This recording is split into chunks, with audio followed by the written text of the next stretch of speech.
गोदरेज की पीसीबी है, एक कस्टमर की आई थी। ये आउटडोर यूनिट है और ये इंडोर यूनिट है। कस्टमर का कहना है कि इस पीसीबी में जो है हमारा कंप्रेसर नहीं चल रहा है। तो हम इसको स्टेप बाय स्टेप चेक करेंगे और इसको देखेंगे कि कंप्रेसर क्यों नहीं चल रहा है, क्या प्रॉब्लम है इसमें। तो सबसे पहले मैं इस पीसीबी को ऑन करता हूँ। तो ये देख सकते हैं लाइन है और ये लाइन मैंने यहाँ कनेक्ट कर दिया है और ये न्यूट्रल है, न्यूट्रल भी मैंने यहाँ कनेक्ट कर दिया।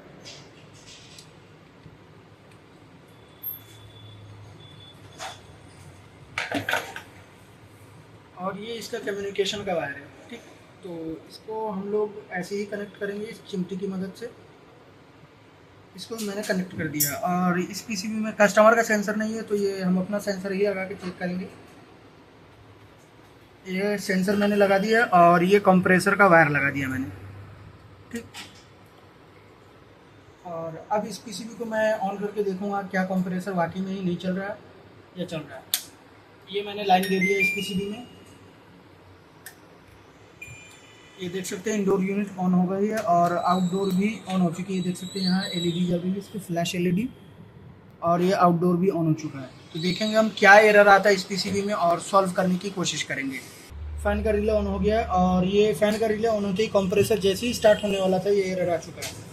अब हम इस एरर को चेक करेंगे कितना टाइम ब्लिंक कर रही है एलईडी। 1 2 3 4 5 6 7 8 9 10 11 12 13 14 15 16 17 18 19 20 21 22 23 24 25 26 27 28 29 30 31 32 33 34। तो ये एलईडी देख सकते हैं आप 34 बार ब्लिंक कर रही है और हम देखेंगे इसका। ये 34 टाइम ये फ्लैश एलईडी हमारी ब्लिंक कर रही थी। तो इसका जो एरर है 34 टाइम ब्लिंक का, देखते हैं आउटडोर फ्लैश लाइट। तो ये 34 बार ब्लिंक कर ली। Abnormal phase current. इस पीसीबी को रिपेयर करने की कोशिश करेंगे और स्टेप बाय स्टेप चेक करेंगे हम कि क्या प्रॉब्लम है।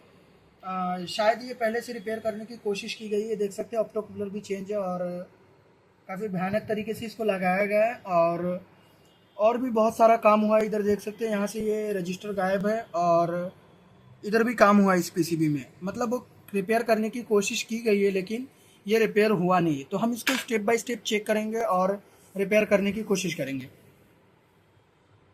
तो इसको स्टेप बाय स्टेप चेक करते हैं हम। सबसे पहले हम जो है इसकी एसी सप्लाई चेक करेंगे। तो मल्टीमीटर को एसी रेंज पे सेट कर देंगे और एक प्रोब न्यूट्रल पे रखेंगे, दूसरा लाइन पर रखेंगे। ये देख सकते हैं फ्यूज का दूसरा टर्मिनल है। तो इसकी 230 वोल्ट ये प्रॉपर बन रही है एसी सप्लाई। ये यहाँ भी बन रही है और इसी तरीके से ब्रिज पर भी बनना चाहिए। तो ये एसी सप्लाई इसकी ओके है बिल्कुल। और डीसी को चेक करेंगे कहीं ये ड्रॉप तो नहीं हो रहा है। तो ये डीसी भी ओके है और ये कैपेसिटर पे भी चेक कर ले रहे हैं हम लोग, ये भी ओके है। और इसी तरीके से हम लोग इसकी स्विचिंग भी चेक कर लेंगे एक बार, सही तरीके से हो रही है। ये देख सकते हैं स्विचिंग अच्छे से हो रही है और ये बार बार अटेम्प्ट कर रहे हैं चलाने की। और यहाँ हम इसका 12-15-5 बनता है इसमें सप्लाई। तो यहाँ पर जो ये सप्लाई जो है ये 15 वोल्ट की है। तो ये भी चेक करेंगे प्रॉपर बन रहा है। ये देख सकते हैं प्रॉपर 15 वोल्ट बन रहा है। और दूसरा जो है ये 12 वोल्ट की सप्लाई है। तो यहाँ भी चेक कर लेंगे 12 वोल्ट भी प्रॉपर बन रहा है। तीसरा ये 5 वोल्ट का कैपेसिटर है और ये 5 वोल्ट भी ओके बन रहा है। ये रेगुलेटर जो है ये 5 वोल्ट का है और ये इसका इनपुट है और इस साइड जो है ये इसका आउटपुट है। तो ये ग्राउंड हुआ। हम इस पर चेक करेंगे, इनपुट भी प्रॉपर 5 वोल्ट हो रहा है और आउटपुट भी इसका सही कर रहा है। तो ये कैपेसिटर जो है 3.3 का है, जो कि एमसीयू को भी सप्लाई जाती है 3.3 और इस कंपरेटर को भी जाती है और इस कंपरेटर को भी जाती है। मतलब इसमें जो 3.3 की सप्लाई है वो दोनों कंपरेटर को मिलती है और ये 15 वोल्ट की सप्लाई है हमारे IGBT गेट ड्राइवर IC है एक, जो कि इस IGBT को ड्राइव करती है, जिसे कंप्रेसर चलता है ये। तो 15 वोल्ट की सप्लाई इसको भी मिलती है। तो हम यहाँ पर ये 15 वोल्ट की सप्लाई है, इसको भी चेक कर लेंगे 15 वोल्ट मिल रहा है या नहीं मिल रहा है। तो ये देख सकते हैं आप 15 वोल्ट प्रॉपर मिल रहा है। और एक और कैपेसिटर होगा 15 वोल्ट का, जो कि इस ड्राइवर IC को मिल रहा है, जो कि इस गेट ड्राइवर IC को ये मैन IGBT का गेट ड्राइवर IC है, जो कि इसको भी 15 वोल्ट मिलता है और ये 15 वोल्ट से ही ड्राइव होता है। तो ये देख सकते हैं आप 15 वोल्ट प्रॉपर इसको मिल रहे हैं। इस तरीके से अब हम ये एक कंपैरेटर है, तो UVW पे भी हम वोल्टेज चेक कर लेंगे कि ये IC ओके है या नहीं। तो इसको हम चेक कर रहे हैं UVW पे। U पर भी 14 वोल्ट पूरा बन रहा है और V पर भी बन रहा है और V पर भी, W पर भी बन ही रहा है। तो ये सारा वोल्टेज इसका ओके है। ये IC भी मतलब आउटपुट सही कर रही है और ये भी अपना काम सही कर रहा है। और अब हम इसके ये देख सकते हैं यहाँ से कुछ रजिस्टर गायब है। इसका AC लिंक और DC लिंक पहले चेक कर लेंगे। तो ये DC लिंक है इसका, जो कि 2.6 वोल्ट ये सही आउट कर रहा है। और ये इसका इधर चेक करेंगे हम लोग, ये यहाँ से AC लिंक है इसका, प्री DC इसको बोलते हैं। तो यहाँ भी 2 वोल्ट सही है। तो मतलब AC लिंक और DC लिंक ये भी सही है। और 34 टाइम इसमें ब्लिंक आ रहा है और वो ड्राइव फेज करंट का आता है। और तो ये एरर जो आ रहा था 34 टाइम, वो फेज करंट का एरर आ रहा था। और ये फेज करंट का एरर, ये शंट जो है ये हमारा UVW के लिए लगा हुआ है, जो कि पता चलता है कि कितने एम्पियर पे कंप्रेसर चल रहा है। ये इसको मेजरमेंट करके इस कंपैरेटर को देता है और ये कंपैरेटर आउटपुट करके MCU को बताती है। तो इस तरीके से हम इसका इनपुट आउटपुट चेक करेंगे कंपैरेटर का। क्या इस IC का जो एक नंबर है वो आउटपुट है इसका 2.6, ये सही बता रहा है। और ये इन्वर्टिंग पिन है इसकी और ये नॉन इन्वर्टिंग पिन है, ठीक। और ये इसका 4 नंबर ग्राउंड होता है और 5 नंबर इसकी इन्वर्टिंग पिन, नॉन इन्वर्टिंग होती है और ये इन्वर्टिंग होता है। और ये 8 नंबर जो है इसका इनपुट होता है। ये देख सकते हैं 3.3 इनपुट वोल्टेज हो रहा है। और इसी तरीके से हम दूसरे भी कंपैरेटर को चेक करेंगे, क्या ये इनपुट आउटपुट, ये वाला कंपैरेटर भी काम किया गया है। और ये देख सकते हैं आउटपुट बिल्कुल भी नहीं हो रहा है। और इनपुट इसका चेक करते हैं। तो इस कंपैरेटर पे हमें डाउट लग रहा है, क्योंकि इसका इनपुट भी सही नहीं हो रहा है। तो इसको हम चेक करेंगे और चेक करने के बाद देखते हैं क्या ये PCB ओके होती है या नहीं। इस PCB को अब हम ऑफ बोर्ड चेक करेंगे कि ये 3 वोल्ट इसको क्यों नहीं मिल रहा है, 3.3 वोल्ट। तो इसके लिए हम मल्टीमीटर को B रेंज पे सेट कर लेंगे और इसका ट्रैक चेक करेंगे, क्योंकि अगर 3.3 वोल्ट इसको नहीं मिल रहा है तो जाहिर सी बात है ट्रैक का ही इशू हो सकता है।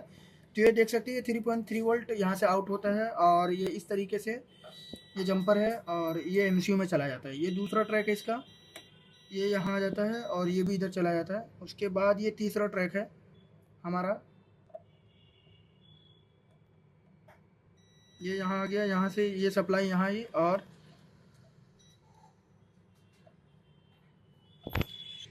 ये 3.3 वोल्ट यहाँ भी आ चुकी है और यहाँ भी आ गई। और इसका हम ट्रैक चेक कर लेंगे। ये बीप नहीं कर रहा है, ये देख सकते हैं आप। तो इसका ट्रैक ये यहाँ आ गया और ये 0 ओम का रजिस्टर है, जो कि जंपर की तरह काम करता है। तो ये रजिस्टर भी ओके, यहाँ तक सप्लाई आ रही पूरी और ये यहाँ पर आ गई। इस रजिस्टर को चेक कर लेंगे, ये भी ओके है। और फिर आगे चेक करते हैं हम क्या ये ट्रैक। तो ये इस ट्रैक का इशू लग रहा है, लगता है इस पर काम उम किया गया है, जिसकी वजह से ट्रैक का इशू हो गया है, जिसकी वजह से इसको 3.3 वोल्ट नहीं मिल रहा है। तो अब हम इसको जो है जंपर मारेंगे डायरेक्ट यहाँ से यहाँ, उसके बाद चेक करेंगे क्या 3.3 वोल्ट मिल रहा है और कंप्रेसर चल रहा है या नहीं चल रहा है। अब हम इसको चेक करते हैं। देख सकते हैं एक जंपर मैंने मारा है और 3.3 वोल्ट इसको मिल रहा है या नहीं मिल रहा है। तो यहाँ से मैं चेक करता हूँ इसको। तो देख सकते हैं 3.3 वोल्ट इसको मिलने लगा है। तो अब हम इस PCB को ऑन करेंगे और ऑन करके देखेंगे क्या ये आउटपुट सही कर रहा है या नहीं कर रहा है। इसकी नॉन इन्वर्टिंग पिन से आउटपुट से जुड़ा हुआ ये एक रजिस्टर है, जो कि ओपन हो चुका है और जिसके कारण ये वैल्यू नहीं बता रहा है। और ये 330 ओम का होना चाहिए, जो कि ज़्यादा वैल्यू बता रहा था। तो अब हम इसको भी चेंज करेंगे और चेंज करने के बाद देखेंगे क्या PCB वर्क करती है। तो ये हमारे पास रजिस्टर बुक है। तो अगर आप रिपेयर करते हैं तो इस तरीके का रजिस्टर बुक आपको रखना पड़ेगा। अगर आपको कोई भी कंपोनेंट से रिलेटेड या फिर कोर्स करने से रिलेटेड आपको कोई भी जानकारी लेनी, तो हमारे दिए गए नंबर पर कॉल करके पता कर सकते हैं। और अगर आप भी एसी पीसीबी एसी टेक्नीशियन हैं और पीसीबी रिपेयर करने में आपको दिक्कत आती है, तो आप हमारे यहाँ कुरियर के ज़रिए से भेज सकते हैं पीसीबी रिपेयर के लिए। अब मैं इसमें एसएमडी का यूज़ करूँगा और इस रजिस्टर को लगाऊंगा पहले तो फर्स्ट ऑफ ऑल।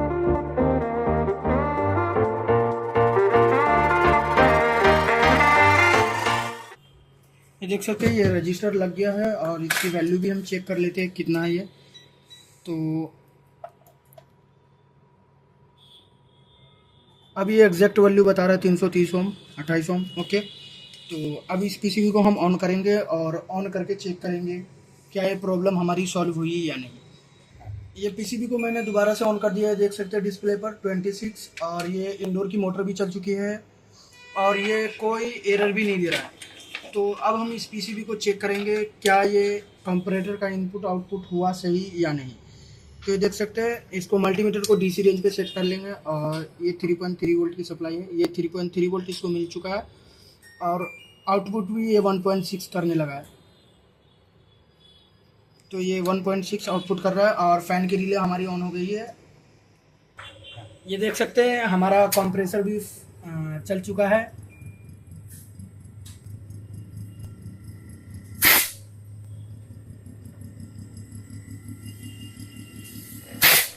तो इस तरीके से आप स्टेप बाय स्टेप कोई सी भी पीसीबी रिपेयर कर सकते हैं, लेकिन स्टेप बाय स्टेप चलना होगा आपको और इस तरीके से आप चेक कर सकते हैं। और मैं अब ये पीसीबी बिल्कुल ओके चल चुकी है। तो ये जंपर हम इस तरह नहीं रहने देंगे क्योंकि ये भद्दा लगेगा, तो इसको मैं फिनिशिंग तरीके से कर देता हूँ। और अब ये पीसीबी बिल्कुल ओके हो चुकी है। अगर आपको भी ऐसी पीसीबी टेक्नीशियन बनना है या इस फील्ड में इंटरेस्टेड है तो हमारे दिए गए नंबर पर कांटेक्ट कर सकते हैं। यहाँ ऐसी पीसीबी प्रिंटर, लैपटॉप, मोबाइल और चार्जर कंट्रोलर का भी कोर्स कराया जाता है। तो हमारे दिए गए नंबर पर कांटेक्ट कीजिए और अगर आप कोर्स में इंटरेस्टेड है तो उस पर कांटेक्ट कीजिए और जानकारी लीजिए।